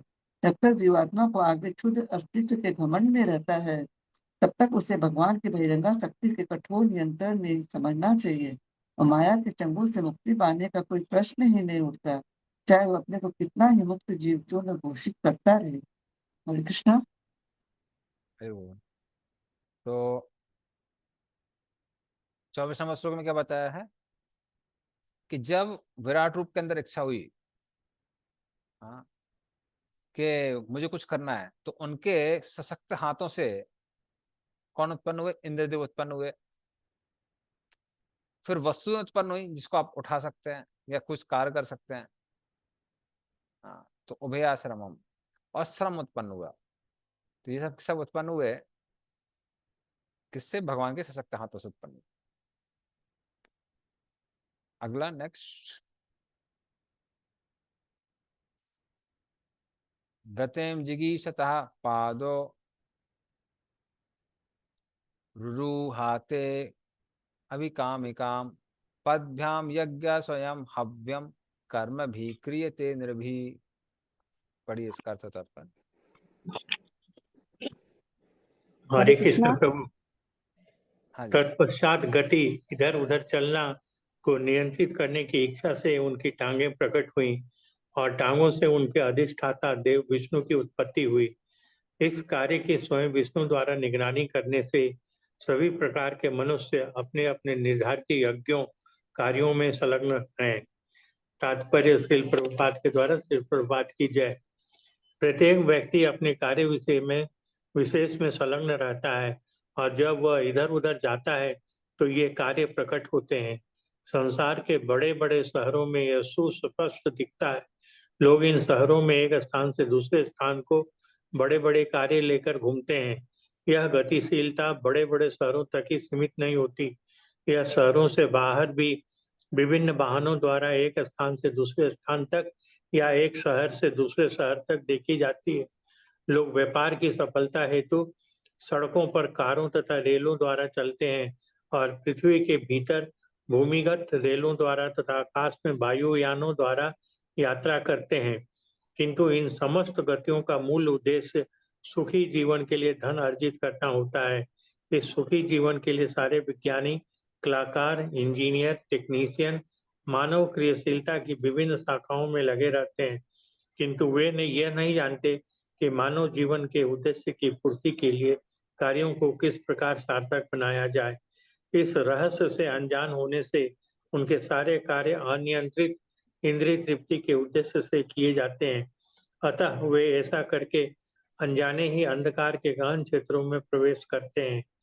भगवान की बहिरंगा शक्ति द्वारा मोहित होने से वे परम भगवान विष्णु को पूरी तरह भूल चुके हैं और यह मान बैठते हैं कि यह जीवन, जैसा कि आजकल भौतिक प्रकृति के अंतर्गत प्रदर्शित होता है, अधिकाधिक इंद्रिय भोग के लिए है। किंतु ऐसी गलत देहात्म बुद्धि से वांछित मन शांति की प्राप्ति नहीं हो सकती। अतः प्रकृति के समस्त साधनों का उपयोग करते हुए ज्ञान में वृद्धि करके भी इस भौतिक सभ्यता में कोई सुखी नहीं रहता। रहस्य यह है कि उन्हें विश्व शांति के लिए कदम कदम पर यज्ञ करने का प्रयास करना चाहिए। भगवत गीता 18.45 से 46 में भी इसी रहस्य का उपदेश दिया गया है। स्वे स्वे कर्मण्य भी रहते संसिधि लभते नर स्वकर्म निरतः सिद्धिं यथा विदन्ति तच्छिन्नो यथा प्रवृत्ति भूतानां येन सर्वमिदं ततं सब कर्मणा तब वर्चय सिद्धि विदन्ति मानव। भगवान ने अर्जुन से कहा, अब इसके तत्व को मुझसे सुनो कि अपने स्वाभाविक कर्म में लगा हुआ मनुष्य किस प्रकार संसिद्धि को प्राप्त हो जाता है। परमेश्वर की पूजा द्वारा तथा जिस परम भगवान विष्णु में यह संपूर्ण जगत व्याप्त है और जिसके नियंत्रण में प्रत्येक जीवात्मा अपनी प्रवृत्ति के अनुसार अपने वांछित सुविधाएं प्राप्त करता है, उसके लिए यज्ञ करके मनुष्य जीवन की परम सिद्धि प्राप्त कर सकता है। जीवन में विभिन्न प्रकार के लगावों का होना हानिकारक नहीं है, क्योंकि विभिन्न कार्यों द्वारा अपने जीवन की योजना बनाने के लिए मनुष्य कुछ अनुपात में स्वतंत्र है, किंतु उसे यह भली भांति समझ लेना चाहिए कि इस जीवन में वह पूर्णतः स्वतंत्र नहीं है। मनुष्य निश्चित रूप से परमेश्वर तथा उनके अधीन माध्यमों के वश में होता है। यह जानते हुए उसे नियम पूर्वक अपने कार्य तथा श्रम के फलस्वरूप भगवान विष्णु की प्रेमा भक्ति में दक्ष अधिकारी द्वारा विद्वानों द्वारा बताई गई विधि से भगवान की सेवा करनी चाहिए। ऐसा कार्य करने के लिए शरीर का सबसे महत्वपूर्ण अंग टांगे होती हैं, क्योंकि इनके बिना एक स्थान से दूसरे स्थान को जाया नहीं जा सकता। अतः भगवान मनुष्य की टांगों पर विशेष नियंत्रण रखते हैं, क्योंकि ये यज्ञ करने के निमित्त बने हैं। हरे कृष्ण प्रभु। धन्यवाद। तो श्लोक में बताया गया है कि जब भगवान की इच्छा हुई कि मुझे यहाँ से वहां जाना है, तो अभी कामिकम, जो भगवान को बहुत प्रिय है, उनके जो चरण है, तो उससे क्या हुआ उनके जो चरण थे उससे क्या निकला, उससे जो यज्ञ के वो देवता जिनको भगवान विष्णु ने शक्ति दी है वो देवता वहां पे निकले। कर्म भी, उससे फिर क्या निकला, यहां से वहां जाने की शक्ति जो है वो निकली वहां से। हम्म, जिसके द्वारा व्यक्ति क्या कर सकता है, जो भी भगवान की सेवा करने के लिए, यज्ञ करने के लिए वस्तुओं की आवश्यकता है, उनको व्यक्ति वहां से जाके कलेक्ट कर सकता है। तो निर्भी, निर्भी का मतलब सारे जीवों को ये कार्य करना चाहिए भगवान की प्रसन्नता के लिए, यहाँ से वहां जाके चीजों को कलेक्ट करना चाहिए। ओके, ठीक है, नेक्स्ट श्लोक में चलते हैं। निर्भिद्यत शिष्णोवे प्रजानन्दामृतार्थिनः उपस्थ आसीत कामानां प्रियम तत् उभयाश्रयम्। पढ़िए इसका अर्थ होता पर। तत्पश्चात काम सुख, संतानोत्पत्ति तथा स्वर्गिक अमृत सुख के आस्वादन के लिए भगवान ने जननेन्द्रियां उत्पन्न की। इस प्रकार जननेन्द्रियां तथा उसके अधिष्ठाता देव प्रजापति उत्पन्न हुए। काम सुख की वस्तु तथा अधिष्ठाता देव भगवान के जननेन्द्रियों के अधीन रहते हैं। तात्पर्य श्रील प्रभुपाद के द्वारा। श्रील प्रभुपाद की जय। बद्ध जीवों के लिए काम सुख स्वर्गिक आनंद प्रदान करने वाला है और यह सुख जनेंद्रियों द्वारा आस्वाद्य है। स्त्री काम सुख का माध्यम है तथा काम सुख की ऐन्द्रिक अनुभूति एवं स्त्री ये दोनों ही प्रजापति द्वारा नियंत्रित है, जो स्वयं भगवान के जनेन्द्रिय के अधीन है। निर्विशेषवादियों को चाहिए कि वे इस श्लोक से सीखें कि भगवान निराकार नहीं है, क्योंकि उनके जनेन्द्रियां होती है जिन पर काम सुख की सारी वस्तुएं आश्रित है। यदि संभोग से स्वर्गीय अमृत की अनुभूति न होती तो संतान के पालन पोषण की भला कोई अपने सिर न लेता। यह संसार बद्ध जीवों को पुनर्यौवन प्राप्ति का अवसर प्रदान करता है, जिससे वे भगवान के धाम वापस जा सके। फलतः सृष्टि के उद्देश्य को बनाए रखने के लिए जीवों की उत्पत्ति अनिवार्य है। इस कार्य में काम सुख प्रेरक बनता है, अतः मनुष्य चाहे तो इस सुख के बीच भगवान की भी सेवा करता रह सकता है।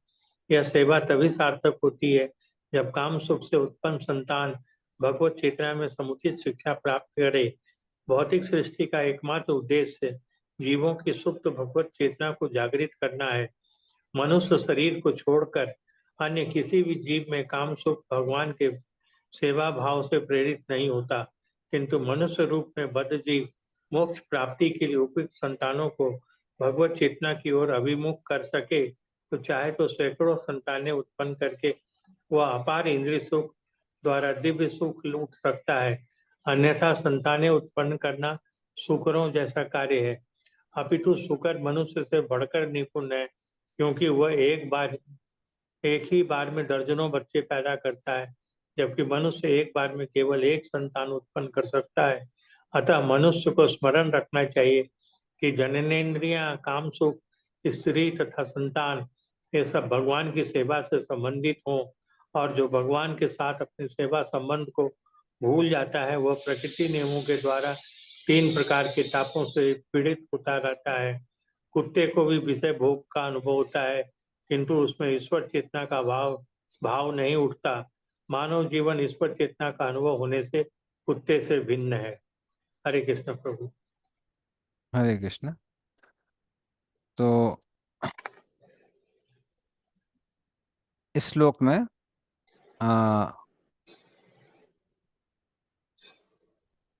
बताया गया कि जैसे ही भगवान के अंदर क्या इच्छा हुई कि संतानोत्पत्ति करनी है, तो उससे इंद्रिय भोग की इच्छा उनके अंदर उत्पन्न हुई, स्वर्ग आदि के आनंद उत्पन्न हुए, फिर उसकी जो इंद्रियां हैं श्वसनेन्द्रियां वो उत्पन्न हुई, उनके जो देवता थे प्रजापति वो उत्पन्न हुए। तो ये सारी की सारी चीजें उत्पन्न हुई, कहाँ से उत्पन्न हुई, भगवान से ही उत्पन्न हुई। ओके, अगला श्लोक 27। उत्सृक्षोर्धातुमलं निर्भिद्यत्वे गुदम तथा पायुस्ततो मित्र उत्सर्ग उभयाश्रय।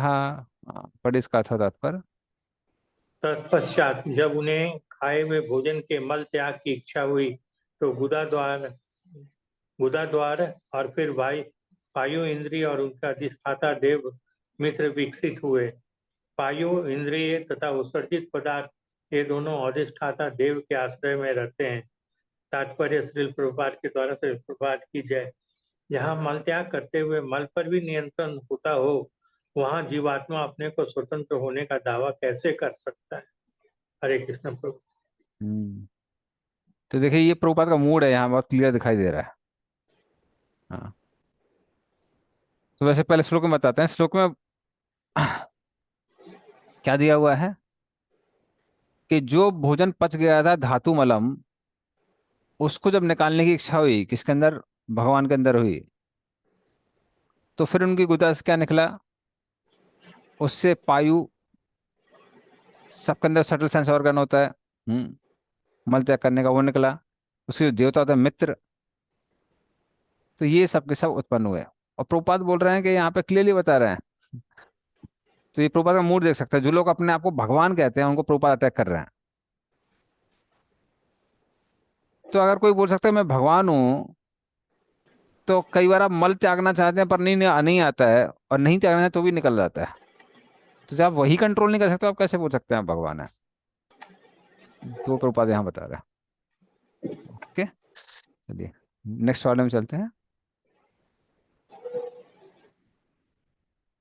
आशिस्त्रिप्सो पुरा पुर्या नाभिद्वारम अपानतः तत्रापानस्ततो मृत्यु सक्त्वम उभयाश्रयम।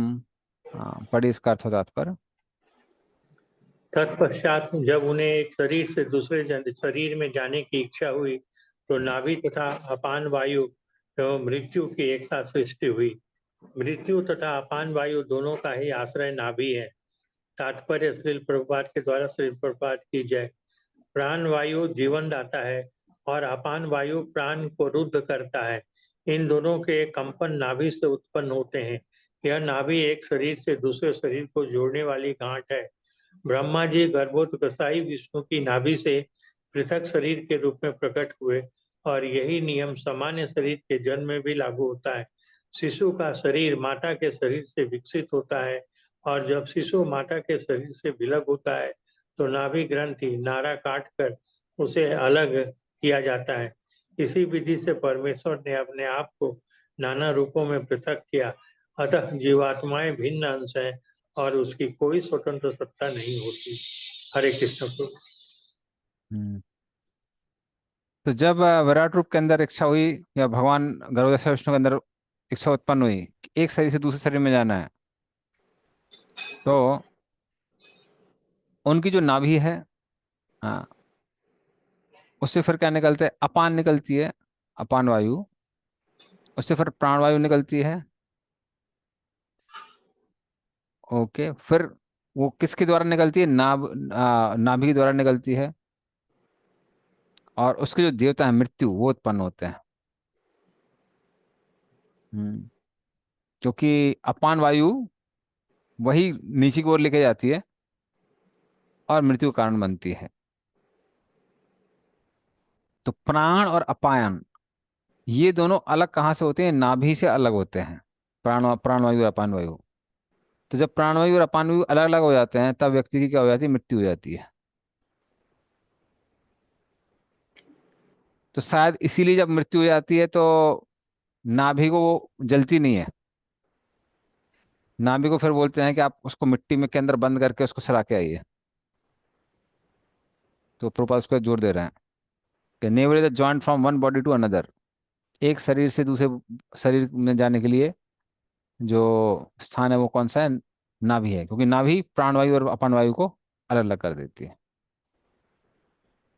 और प्रभु जी मृत्यु के समय किसी किसी के प्राण ऊपर से निकलते हैं, किसी के नीचे से, तो इसका मतलब कि अपान वायु कभी कभी ऊपर की तरफ अगर जाए तो वो हायर प्लैनेटरी सिस्टम। एक्चुअली वो प्राणवायु है, वो प्राणवायु ऊपर की ओर लेके जाती है और अपान हाँ, वायु नीचे की ओर। तो जो लोग की लेकिन नीचे, अपान वायु is the cause of death. हाँ, वो एक्चुअली जो कॉज ऑफ डेथ दिया हुआ है वो है सेपरेशन। प्राणवायु और अपान वायु जो सेपरेशन होता है वो नेवल के थ्रू होता है। और उसकी वजह से मृत्यु होती है।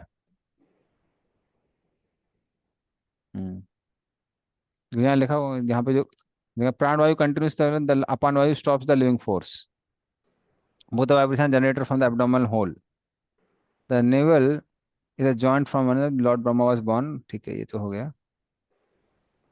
हाँ, तो ये जो शुरू में दिया हुआ है, द प्राणवायु कंटिन्यूस इज लाइफ एंड अपान वायु stop the living force. Basically ये जो सेपरेशन है प्राणवायु और अपान वायु, अपान वायु हमारी भी चलती रहती है, जो इवन हम लोग मनमूत्र त्यागते हैं वो अपान वायु की वजह से होता है, वो नीचे को जाती है, और प्राण वायु है वो ऊपर को जाती है। और इनका जो सेपरेशन होता है वो सेपरेशन होता है नेवल पे। ये विश्वनाथ चक्रवर्ती ठाकुर की परपोर्ट से बता रहा हूँ मैं, जिसके ऊपर प्रभुपाद ने कमेंट्री की है, उनके परपोर्ट में लिखा हुआ है।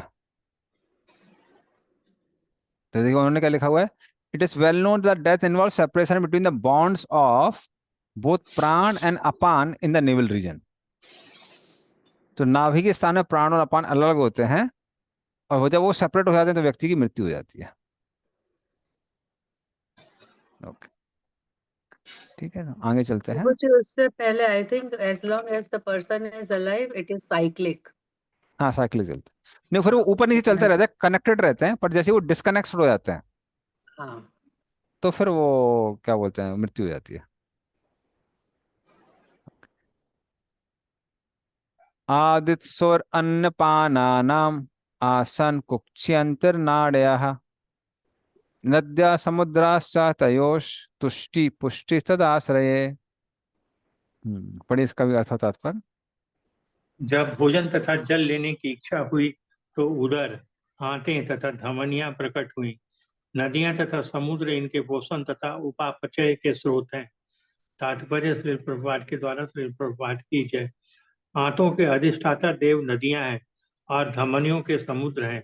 उदर को भोजन तथा जल प्रदान करने से पोषण होता है और भोजन तथा जल के उपापचय से क्षय हुई शारीरिक शक्तियों की प्रतिपूर्ति होती है। अतः शारीरिक स्वास्थ्य आंतों तथा धमनियों को स्वस्थ क्रिया पर निर्भर रहता है। नदियां तथा समुद्र इन दोनों के अधिष्ठाता देव हैं और ये आंतों तथा धमनियों को स्वस्थ रखते हैं। हरे कृष्ण प्रभु। हाँ, धन्यवाद। तो जब भगवान के अंदर इच्छा हुई कि कुछ खाना है पीना है, तो क्या उत्पन्न हुआ, पेट, अंतड़ियां, नाड़ियां, ये सब उत्पन्न हुई, और पेट का स्थान उत्पन्न हुआ। तो आंतें आंतें क्या करती हैं, वो भोजन को एब्जॉर्ब करती हैं। हम्म, तो जो नाड़ियां हैं वो लिक्विड से एब्जॉर्ब करती हैं, और उसकी जो अधिष्ठाता देवता है वो है नदियां। इसलिए नाड़ियों से रिलेटेड जिनको बीमारी होती है उनको आयुर्वेद में सलाह दी जाती है कि आप नदी में स्नान करके आइए, और जिनको इंटेस्टाइन से रिलेटेड प्रॉब्लम होती है उनको बोलते हैं आप समुद्र में स्नान करके आइए। तो इंटेस्टाइन से रिलेटेड प्रॉब्लम समुद्र में स्नान करने से ठीक हो जाती है। तो तुष्टि, तुष्टि का मतलब अगर पेट फुल है तो तुष्टि बोलते हैं। अगर जीव अभी पूरी एकदम फुल हो गई कि हाँ अच्छे से खा लिया, टेस्ट अच्छा था, तो उसको पुष्टि कहते हैं। हाँ, तो तुष्टि डिपेंड करता है किस पे, अंतड़ियों पे, और पुष्टि डिपेंड करती है नाड़ियों पे। हाँ, तो सर तुष्टि भी है और पुष्टि भी है। ओके, ठीक है, दो श्लोक और कर लेते हैं फटाफट, ये एक सेक्शन कंप्लीट हो जाएगा। निधिध्यासोर आत्म मायाम हृदयाम निर्भिद्यत ततो मनश्चंद्रति संकल्पा काम एव च। बड़ी इसका अर्थ तात्पर्य। जब उन्हें अपनी शक्ति के कार्यकलापों के विषय में सोचने की इच्छा हुई तो हृदय, मन का स्थान, मन, चंद्रमा, संकल्प तथा सारी इच्छा का उदय हुआ। तात्पर्य श्री प्रभुपाद के द्वारा श्री प्रभुपाद की जय। प्रत्येक जीव का हृदय पूर्ण पुरुषोत्तम भगवान के अंश रूप परमात्मा का निवास स्थान है। उसकी उपस्थिति के बिना जीवात्मा अपने पूर्व कर्मों के अनुसार कार्य करने की शक्ति प्राप्त नहीं कर सकता। जीवात्मा इस संसार में बद्ध है और अपनी अपनी प्रवृत्ति के अनुसार इस सृष्टि में प्रकट होते हैं, और इनमें से प्रत्येक को परमात्मा के निर्देशन के अंतर्गत भौतिक शक्ति द्वारा आवश्यक भौतिक शरीर प्राप्त होता है। इसकी व्याख्या भगवत गीता 9.10 में की गई है।